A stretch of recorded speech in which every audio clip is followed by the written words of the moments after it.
Mga katigangers, bili tayo ng katsukoy. Yung katsukoy dito.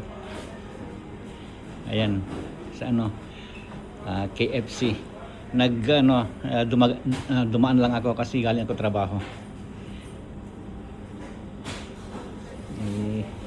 Baka walang ulam yung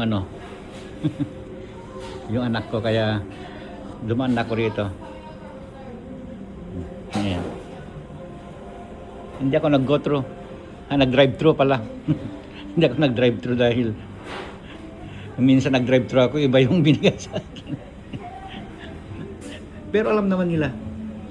Nung tumawag ako, nung dumating ako sa bahay, sarado na. Kasi yung oras ng ang daan ko sarado na.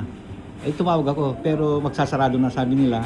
Okay, balik ka bukas dito. Ano ang pangalan mo? Sabi sa akin, kasi nagkamali sila, alam nila nagkamali Kasi siguro yung sumunod sa akin na drive-thru, iba siguro, kaya nagreklamo siya, kaya alam nila na yung naibigay sa akin.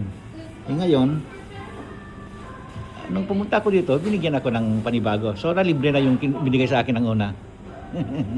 Kaya hindi ako nagda-drive-thru dito.